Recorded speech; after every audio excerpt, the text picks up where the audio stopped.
Hey guys, it's Michael, Tennessee Survivalist.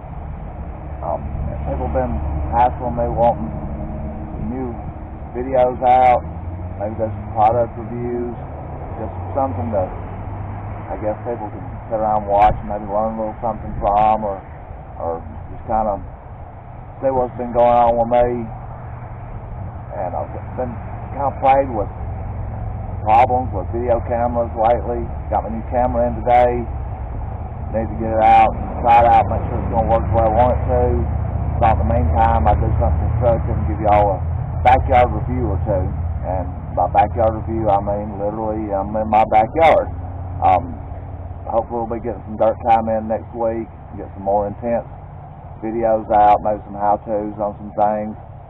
But today what I wanted to talk to you about was a knife that I've had for about a year and a half now.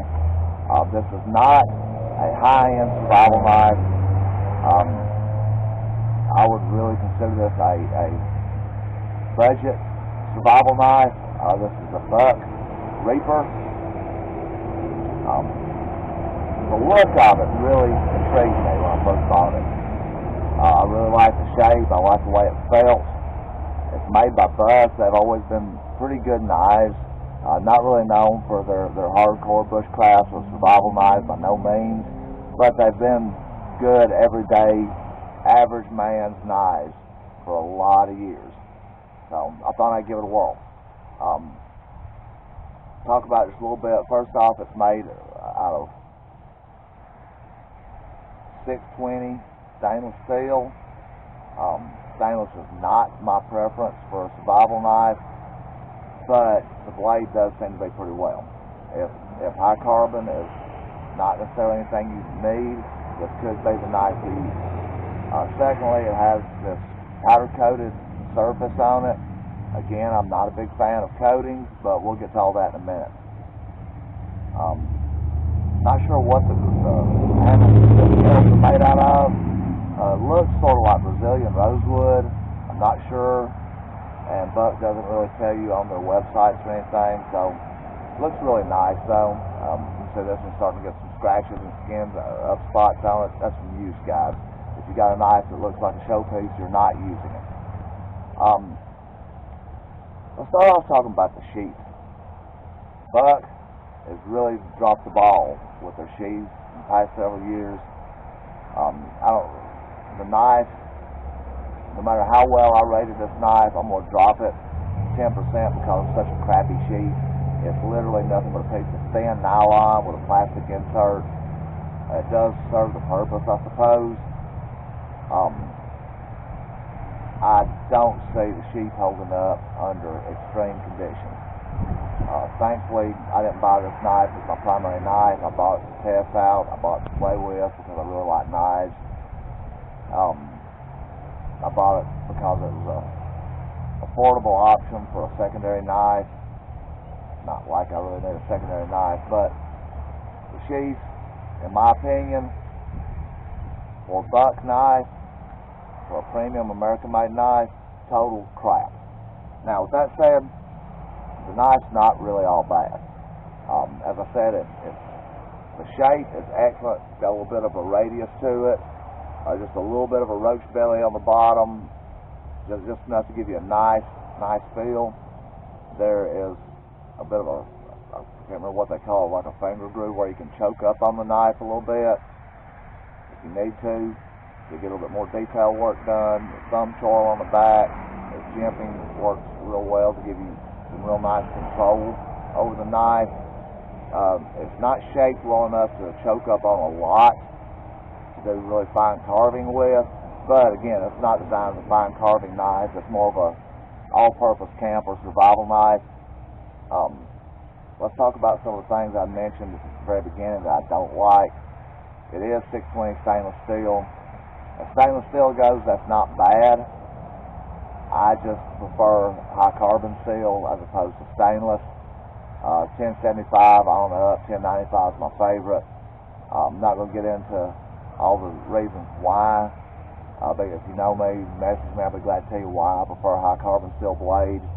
I could take a half-hour video telling you just why high carbon steel would be best. The coating somewhat durable. I've worn it down pretty bad, but I've beat the crap out of this knife already. I don't like the coatings because they do not lend to throwing sparks off a ferrocerium rod very well. Most knives I buy, if they do have a coating on it, I'll strip the coating off. This one I haven't, and I'll show you why. The thumb jimping on the back, I'm not sure if you can see very well in the video, but you see a lot of shiny spots on it, because I use that area of the knife to strike my ferro rod, and it throws sparks really well. Pretty bright out. I'm sure you probably won't be able to see this. I'm going to try and see if we can get a video showing the sparks coming off of this. Not real sure if that's even in focus or not. That jimping does real well for throwing sparks, so that's a definite plus. Makes the knife worth a little something to me.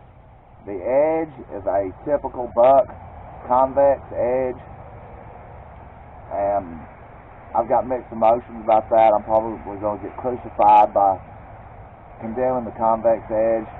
All you knife guys out there, bear with me. I've got a reason for it. It'll hold an edge quite a while. Butt comes pretty sharp out of the box. Convex edge is a little harder for some people to hone, but most of your commercial made knives, big box store stuff that you can find at sporting goods stores and department stores across the country, most of them do have a convex edge. It's not a deal breaker. As you can see, I own the knife, and you can tell by looking at it, I've used the knife. But as far as how does it hold up in actual camp or survival use, well, we're going to try a few things here. I know what it's going to do, but I want to actually show you.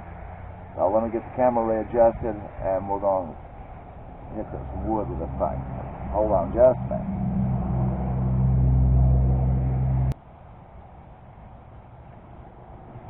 Okay.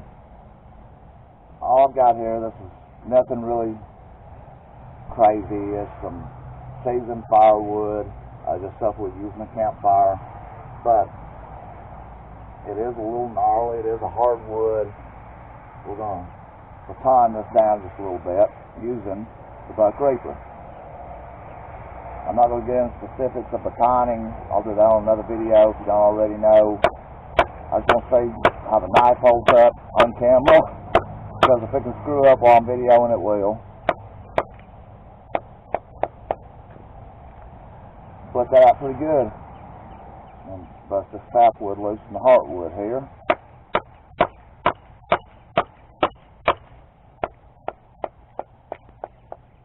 So this is seasoned wood, but it is seasoned hardwood, not some kind of soft cedar.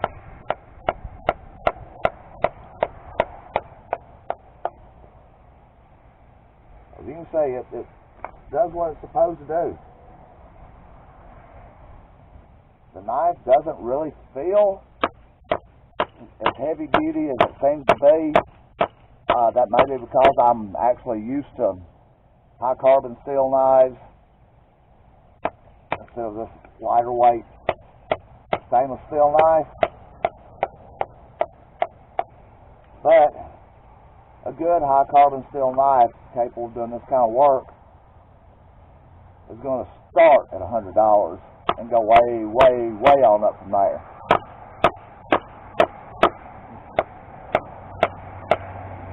As you can see, even going around the knot, it's done a pretty good job.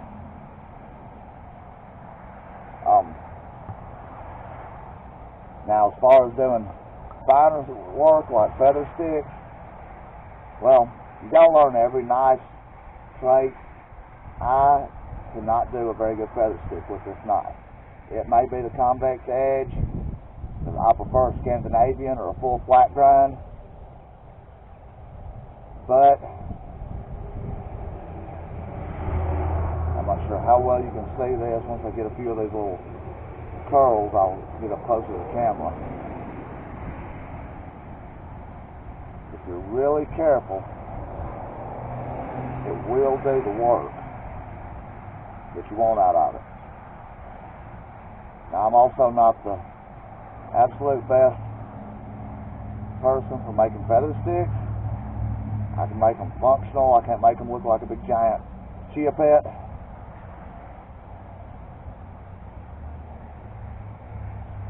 But as you can see, hopefully you can see this, it will make some fine curls.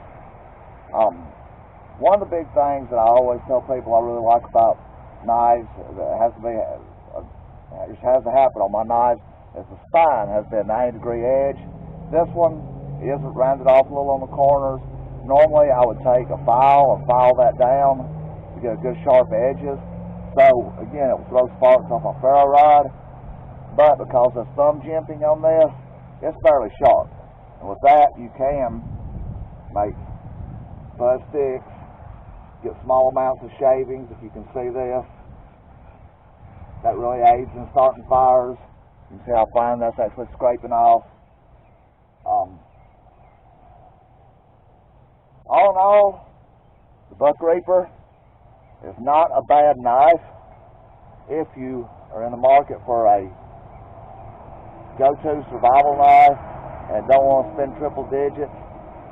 I would highly recommend this. These are, when I bought it, I've gone up a little bit. When I bought it, it was only like $38. I got it at Walmart. They're available anywhere that sells buck knives. They've become so popular, they've gone up to around $50. Still a bargain.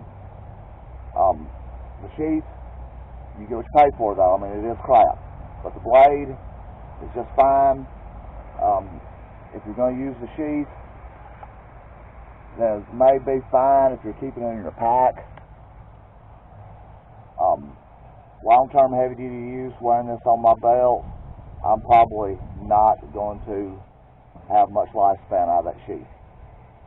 But, again, the Buck Reaper, $49, $49.99, go-to survival knife for your bug out bag. Not super budget friendly for those of you that are really strapped. There's nothing wrong with that. I've been there. I've got a few others I'll show you all later that may be even more budget friendly. But it is a good all-around knife for the $50 price range, which is still fairly economical when you look at the grand scheme of how much high quality knives cost. About all I got right now. I hope y'all like the video. Hope you like the knife. If you have any questions, hit me up on Facebook. Send me a friend request, send me a message. Find me on the Tennessee Survivalist on Facebook. Those of you that know me through other means, such as the survival group I'm affiliated with, feel free to send me a message. I'll answer any questions you got. If there's something you'd like to see, feel free to let me know that too. Until next time, thank you for watching. Don't forget to like my page. Don't forget to subscribe to my videos. Until next time, later.